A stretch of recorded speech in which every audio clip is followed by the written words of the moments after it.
하나님 말씀은 마가복음 1장 9절에서 11절까지의 말씀입니다. 마가복음 1장 9절로 11절까지의 말씀입니다. 제가 받들어 읽겠습니다. 그때 예수께서 갈릴리 나사렛으로부터 와서 요단강에서 요한에게 세례를 받으시고 곧 물에서 올라오실새 하늘이 갈라짐과 성령이 비둘기같이 자기에게 내려오심을 보시더니 하늘로부터 소리가 나기를 너는 내 사랑하는 아들이라 내가 너를 기뻐하노라 하시니라. 아멘. 아버지, 오늘도 우리가 아버지의 음성을 듣기를 원합니다. 말씀해 주시옵소서. 저희가 듣고 믿고 행할 것을 약속드립니다. 하오니 주님, 우리에게 말하여 주시옵소서. 예수님의 이름으로 기도 올립니다. 아멘. 오늘도 주께서 여러분 가운데 큰 은혜 주실 줄로 믿습니다. 하나님을 사랑하시는 분들에게 하나님께서 모든 걸 합력하여 선을 이루시고 하나님께서 계획하신 모든 일들을 여러분의 인생의 길목길목에서 만나게 하시는 그런 귀한 역사가 있기를 예수님의 이름으로 축복합니다. 자, 우리가 요즘의 기독교를 좀 생각을 해봅니다. 현대 기독교를 우리가 좀 냉정하게 바라보고 있으면 무척 많이 종교화되어 있는 것을 발견하곤 합니다. 좀 더 솔직하고 노골적으로 얘기하면 굉장히 많이 미신화되어 있습니다.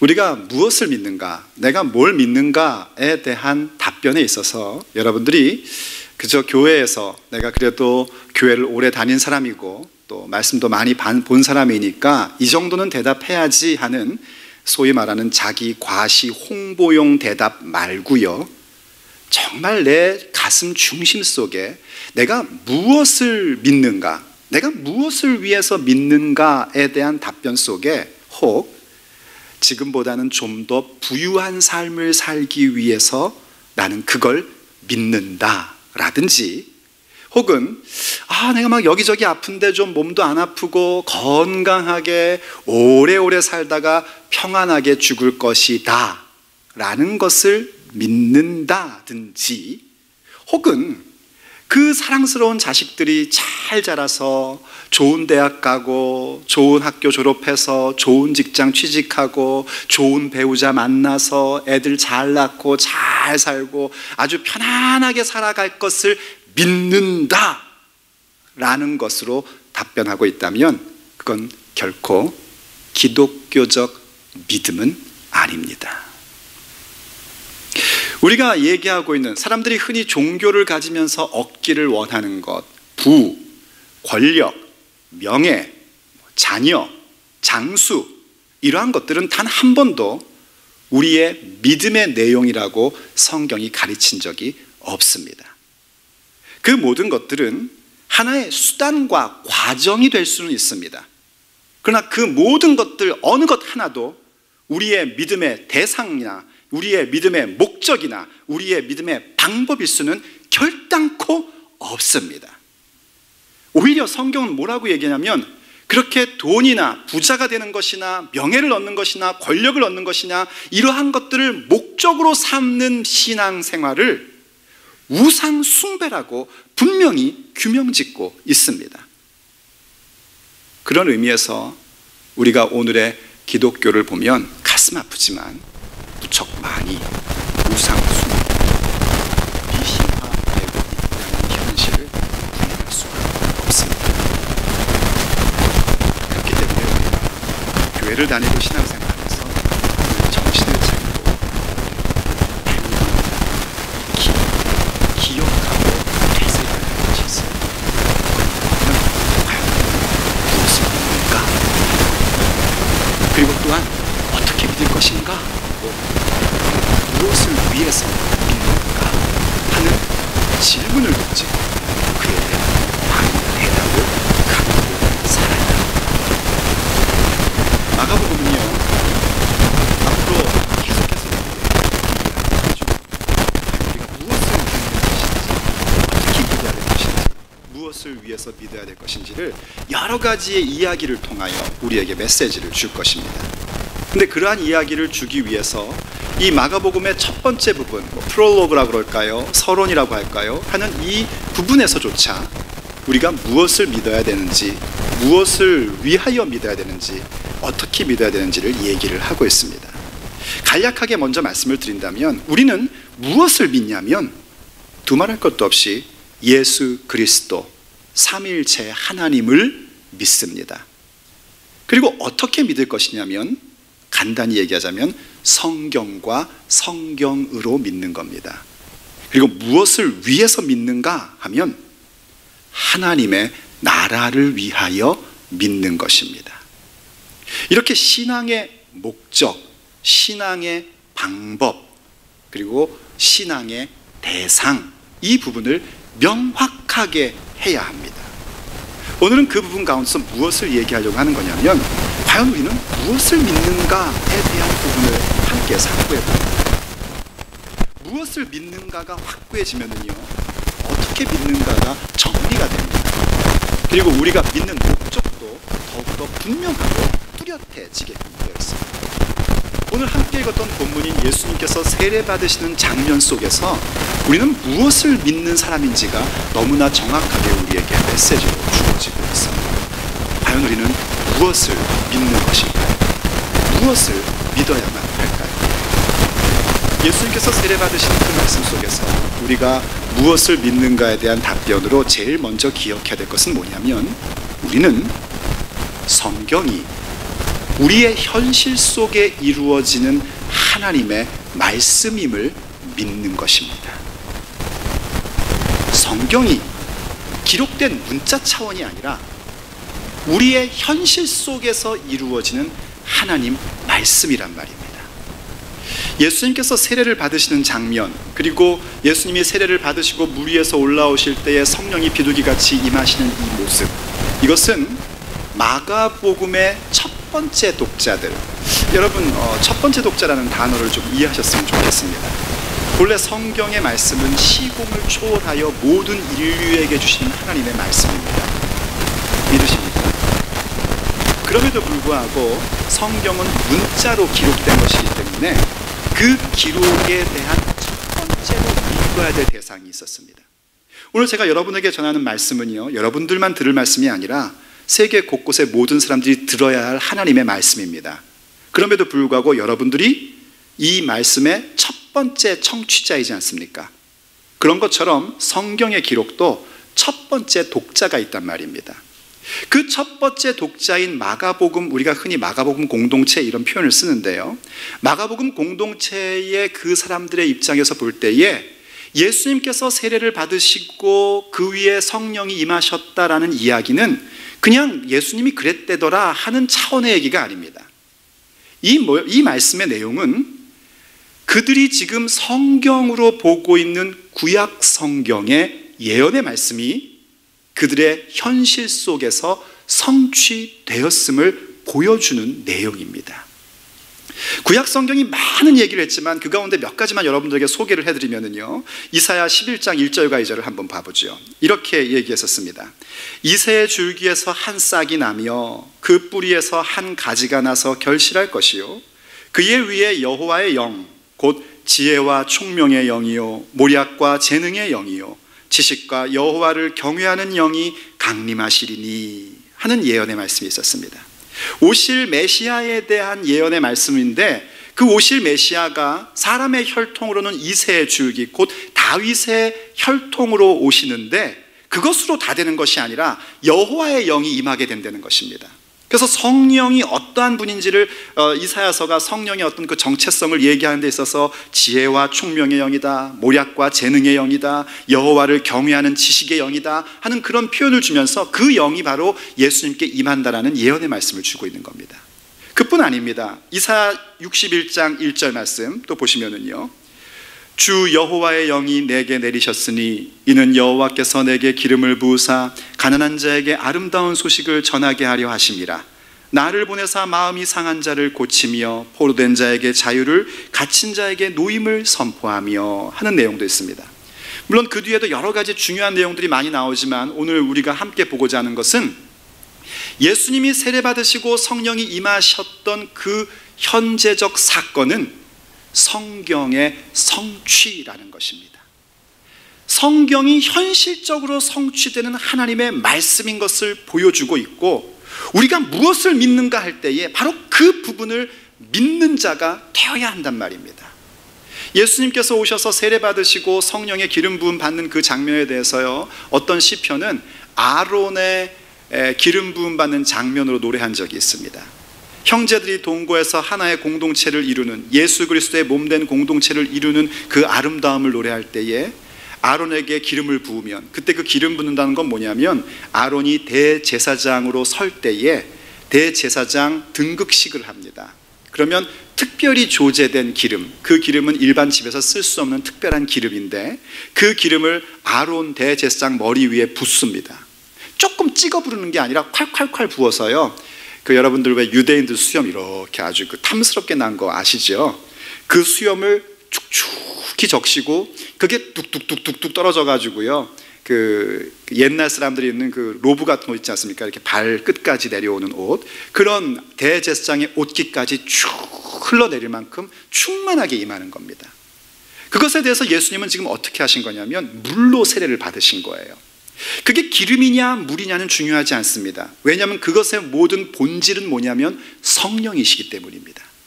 성령이 예수님께 임하는 그 일에 대해서 성경이 이미 예언했고 그 하나님의 말씀은 예수님께 성취된 것입니다.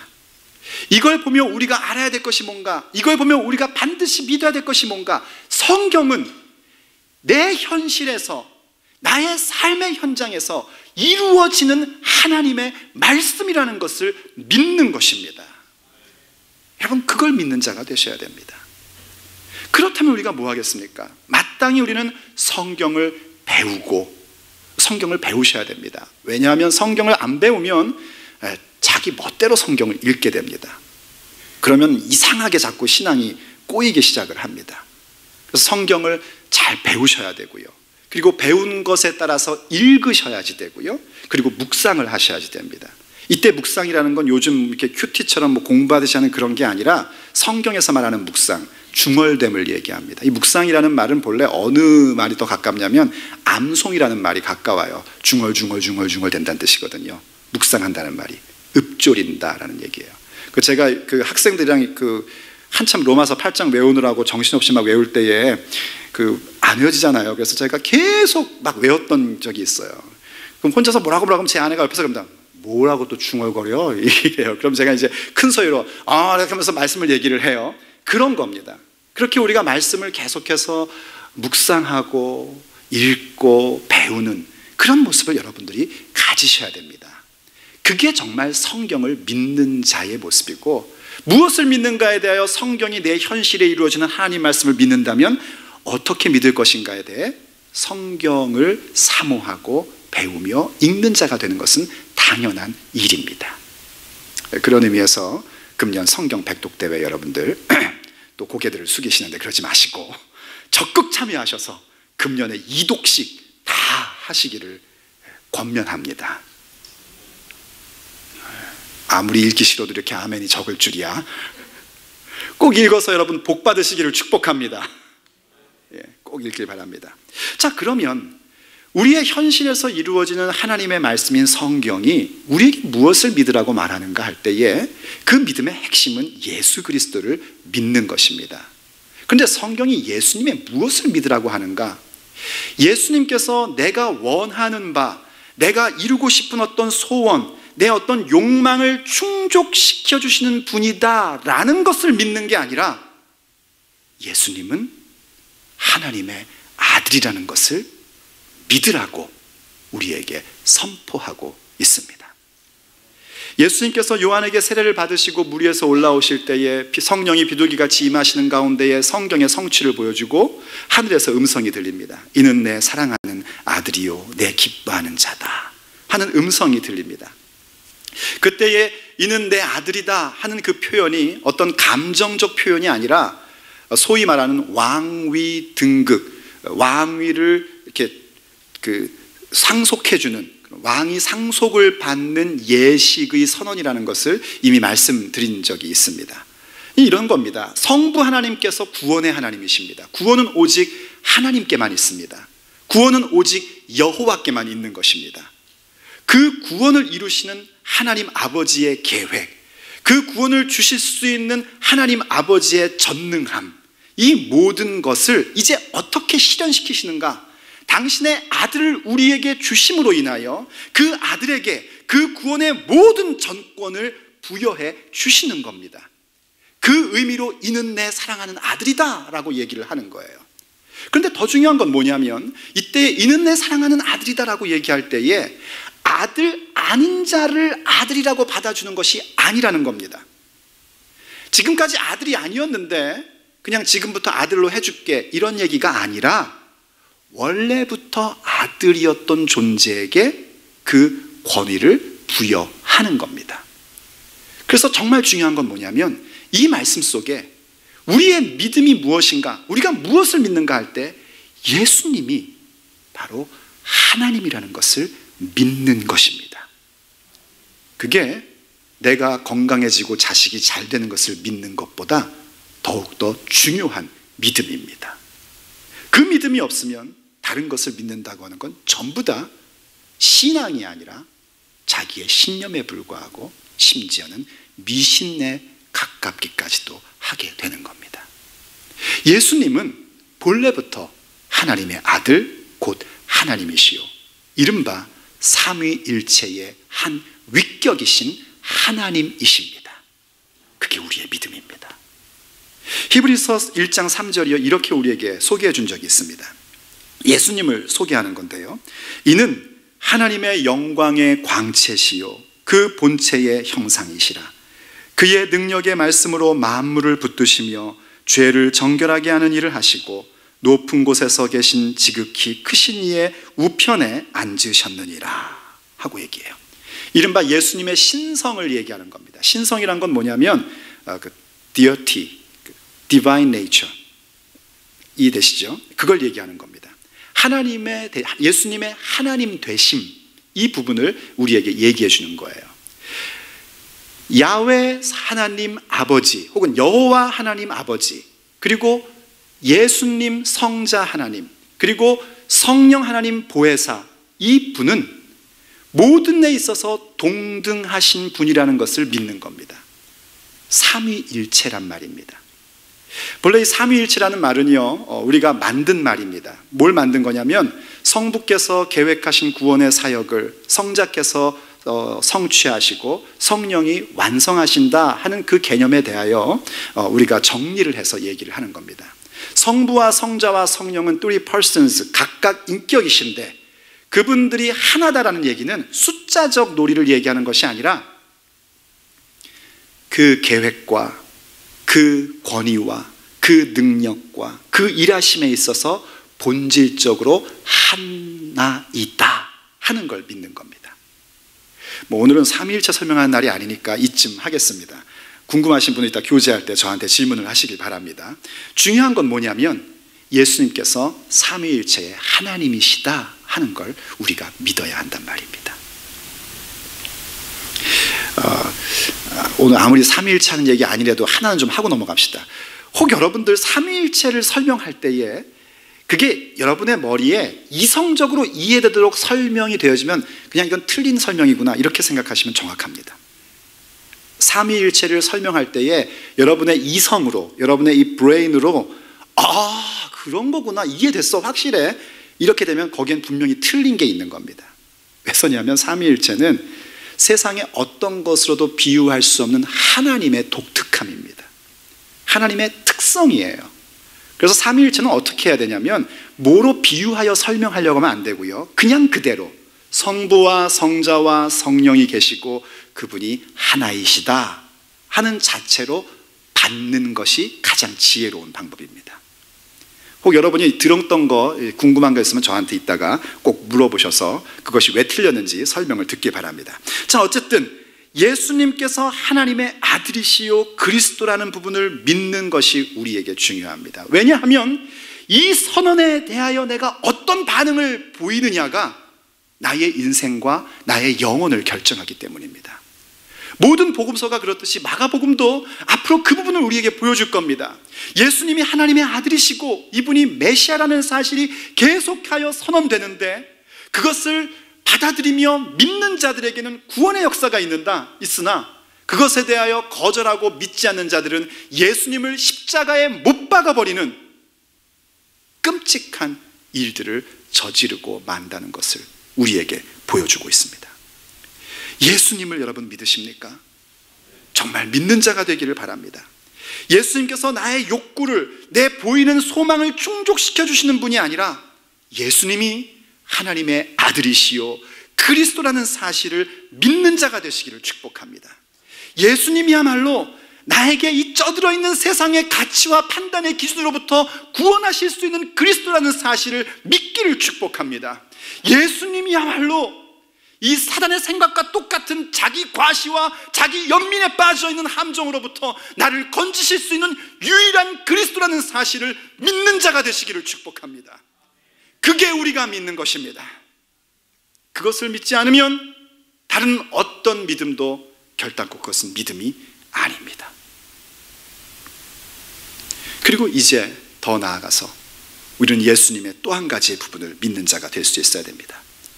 우리가 믿는 것이 예수님께서 온전히 하나님이신 것을 믿는 것처럼 또한 예수님은 온전히 사람이시라는 것을 믿는 자가 될 수 있어야 됩니다. 제가 이 온전이라는 단어는 굉장히 고민해서 선택한 단어입니다. 완전한 인간이시다 이렇게 얘기하면 꼭 무슨 개념으로 저한테는 들렸냐면 He's a perfect guy 이런 말로 들려요. Perfect man이다 이렇게 들리거든요. 그런 의미가 아니고 정말 우리와 똑같은 사람이란 말입니다. 영어식으로 표현하면 이렇습니다. He is fully God and He is fully human without sin. 죄 없으신 fully human. 우리와 똑같은 존재, 똑같은 사람이셨다는 겁니다. 그 부분에 대하여 방금 예수님이 세례받으신 장면, 오늘 본문이었던 세례받으신 장면은 분명하게 예수님이 사람이심을 우리에게 얘기해 주죠. 가볍게 스치면서 지나갑니다. 예수님께서 나사렛에서, 갈릴리 나사렛에서 오셔서 요한에게 세례를 받았다라고 얘기를 합니다. 사실은 마태복음이나 마가복음 같은 경우는요, 예수님의 사람 되심에 대해서 굉장히 자세하게 설명을 합니다. 아예 아기 예수로 태어나시는 것을 얘기를 하면서 왜 예수님께서 아기 예수로 태어나셨는지에 대해서 바로 예수님이 우리의 죄를 대신 지실 하나님의 어린 양 되실 분이기에 완전한 인간이 되어 죄 없는 가운데에 인류의 죄를 거머쥐고 가셔야 한다 하는 것을 설명을 해줍니다. 근데 마가복음은요 굉장히 바쁘게 진행되고 급하게 가는 동안에서 이런 내용들을 전부 다 생략을 해버립니다. 그러면서 그냥 단순히 예수님이 세례를 받으셨다라는 얘기를 통해서 한 가지 묘한 용어를 하나 사용하는데 하늘이 갈라짐이라는 표현을 하나 쓰게 됩니다. 하늘이 갈라졌다는 겁니다. 본래 예수님은 세례 받으실 필요가 없으시죠. 그렇죠? 특별히 세례 요한의 세례는 받을 필요가 없습니다. 왜냐하면 세례 요한의 세례는 죄사함을 얻게 하는 회개의 세례였거든요. 그런데 예수님이 완전한 인간이시나 하나님을 거역하는 죄를 범하지 않은 분이기 때문에 예수님은 죄사함 받는 세례는 필요 없으신 분입니다. 그래서 마태복음을 보면은 예수님께서 세례 받으러 나오실 때 세례 요한이 깜짝 놀랍니다. 아니 어떻게 주께서 저에게 세례를 받으시겠다는 겁니까? 제가 주님께 세례를 받아야죠 라고 얘기를 해요. 왜냐하면 세례라는 것은 원래 하나님이 주신 권위자가 피권위자에게 주는 거거든요. 그러니 세례 요한의 입장에서는 예수님이 자기한테 세례를 받는다는 게 이거는 뭐 감당을 할 수 없는 일이죠.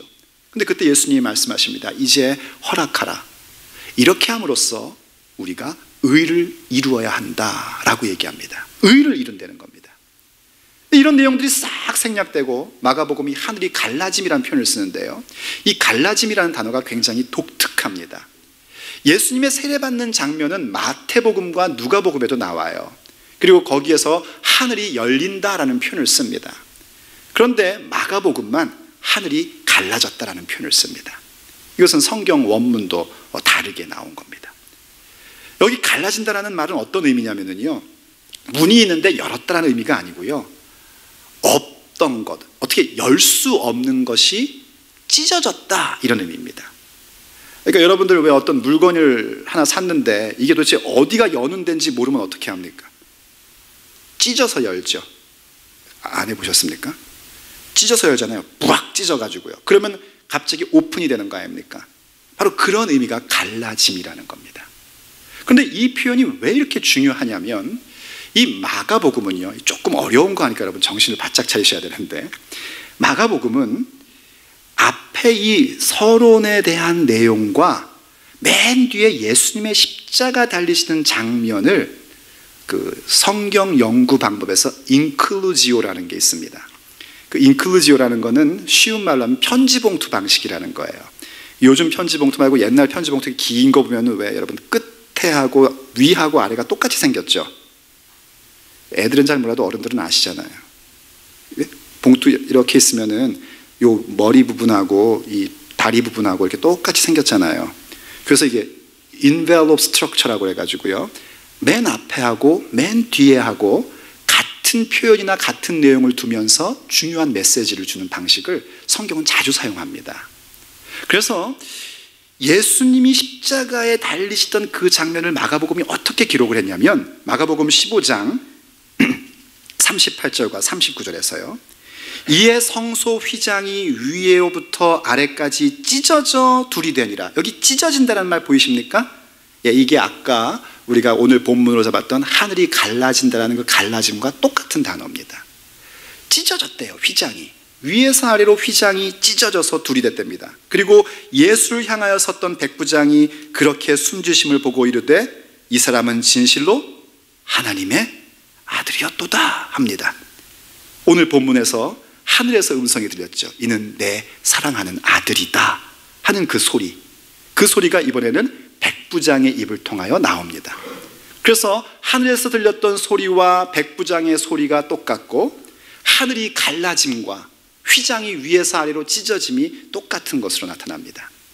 여기서 우리가 뭘 알 수 있냐면, 예수님께서 온전히 사람이 되셔서 자기 자신을 주심으로 우리에게 일어난 일이 뭐냐는 겁니다. 예수님은 왜 사람이 되셨어야 됐는가? 왜 온전한 사람으로서 자기를 주셔서 모든 인류의 질을 거머쥐셨는가? 그 이유는 뭐냐면, 어느 누구도 오픈할 수 없는 하늘을 갈라지게 하기 위한 거였습니다. 어느 누구도 거둘 수 없는 성전의 휘장을, 하나님의 임재 앞에 나가는 그 지성소의 자리에 어느 누구도 나갈 수 없게 그 굵고 깊게 그려져 있는 커튼을 찢으실 수 있는 분이 오직 예수 그리스도이시기 때문입니다. 예수님이 사람 되셔서 하늘을 가르시고 휘장을 찢으심으로 인하여 우리에게 무엇을 주셨냐면, 오늘도 우리가 하나님 앞에 나아갈 수 있는 그 놀라운 은혜를 베풀어 주신 겁니다. 그게 예수님이 받으신 세례의 의미입니다. 죄 없으신 분이 세례를 받으신 겁니다. 죄 없으신 분이 십자가에서 세례를 받으심으로 인하여 자기를 완전히 주셨고, 그것을 통하여 어느 누구도 하나님 앞에 감히 나아갈 수 없고, 어느 누구도 하나님을 아버지라고 부를 수 없는 존재임에도 불구하고 그런 우리들을 그 찢어놓으신 휘장 사이로 들어가게 하시고 하나님을 아빠라고 부를 수 있는 권세를 주신 겁니다. 그게 예수님의 인간 되심, 예수님의 대제사장 되심을 믿는 믿음의 사람들이 기억해야 할 부분입니다. 우린 그걸 믿는 겁니다. 그리고 그것은 그 어떤 것보다, 하나님이 오늘 나의 병을 낫게 했다든지, 오늘 나의 사업의 문제를 해결했다든지, 혹은 나의 자녀의 문제를 해결해 줬다든지, 내 배우자의 문제를 해결해 줬다든지, 그 모든 것들보다 가장 근본적이고 가장 귀중한 은혜입니다. 그걸 믿느냔 말입니다. 그런데 왜 우리는 이 믿음을 가지려고 하는 것보다 오히려 다른 것을 찾고 믿고 싶어 하는 걸까요? 이 믿음을 붙잡고 있다면 우린 결단코 흔들릴 수 없고, 다른 어떤 인생의 문제 때문에 그 귀한 예수를 포기할 수 없고, 다른 인생의 어떤 번거로움 때문에 예수께서 찢어놓으신 그 휘장 사이로 나의 하나님 아버지 앞에 나아가는 것을 결단코 포기할 수 없는데, 왜 우린 자꾸 인생의 다른 부분들 때문에 우리가 믿어야 하는 가장 중요한 부분을 놓치며 살고 있는 걸까요?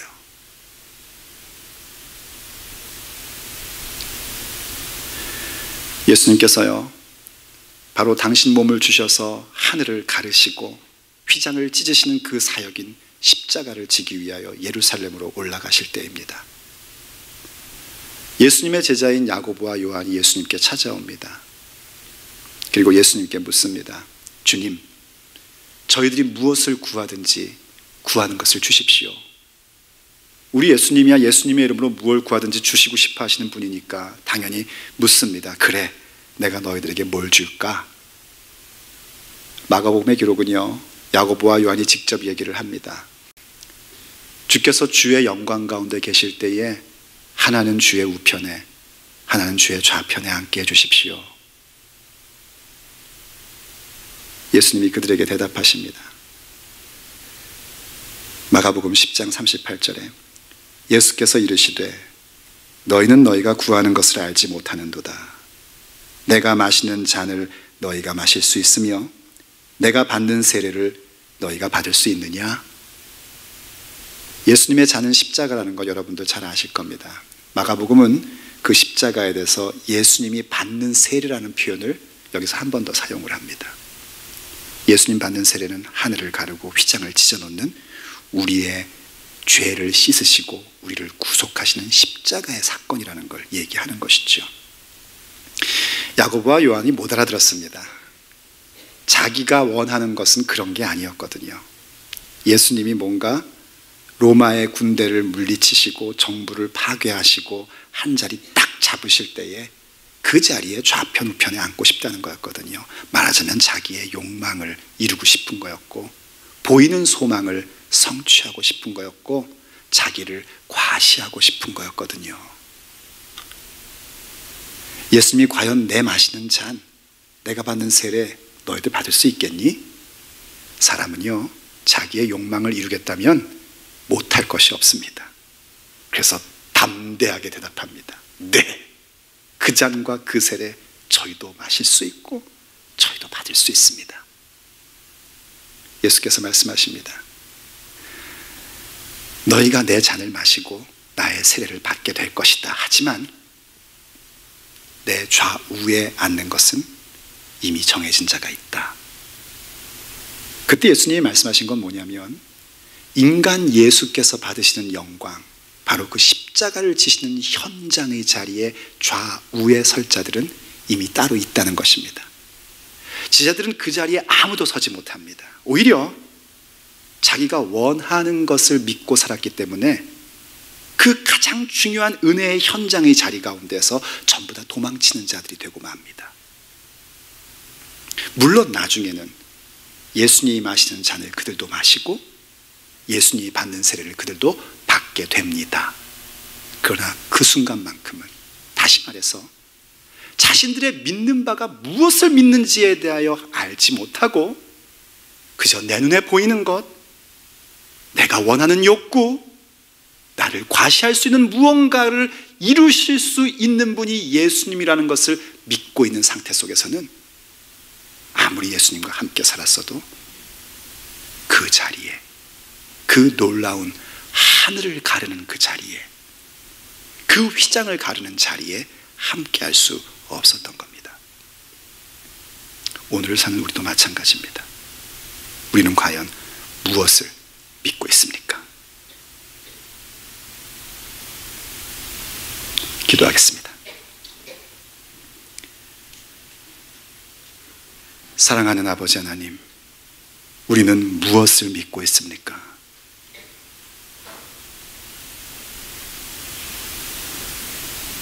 우리는 무엇을 믿는 사람인가요? 하나님을 믿는다고 신앙의 고백도 하면서 예수님을 믿는다고 그렇게 말하면서 성령이 나와 함께 하신다고 잘 말도 하면서 정작 우리가 믿어야 할 것은 믿지 못하고 사는 사람들인 것을 정직히 고백합니다. 그저 내가 원하는 그 무언가, 내가 바라고 있던 그 무언가, 내 욕구, 눈에 보이는 것, 나를 과시할 수 있는 것, 그 뭔가를 주실 것만 믿고 살았었습니다. 그래서 그 모든 것들이 한 번이라도 어그러지면 우린 우리의 믿음의 근본조차 다 흔들어 놓고 방향을 잃어버린 가련한 신세로 살아가고 있었던 그런 사람들이었습니다. 그런 저희들을 주께서 부르시고 다시 가르쳐 주셔서 우리가 무엇을 믿는가 하는 그 질문에 바른 답변을 갖게 해주시니 감사드립니다. 주여, 믿음도 은사 가운데 있는 것을 저희들이 기억합니다. 하여 간구하옵나니 믿음을 우리에게 선물로 주시옵소서. 성경이 우리 현실 속에 이루어지는 하나님 말씀임을 믿게 하옵소서. 예수님이 하나님의 아들이시라는 그 분명한 믿음을 가지고 오직 예수만이 나에게 가장 귀하며 모든 것을 다 잃어버려도 예수만은 잃어버릴 수 없다는 그 믿음을 갖게 하여 주시옵소서. 예수께서 십자가의 세례를 받으심으로 하늘을 갈라놓으셨고 휘장을 찢어 놓으셔서 어느 누구도 들어갈 수 없었고 어느 누구도 열어놓을 수 없었던 아버지께로 가는 그 길을 열어놓으신 사람 예수심을 믿는 자가 되게 하여 주옵소서.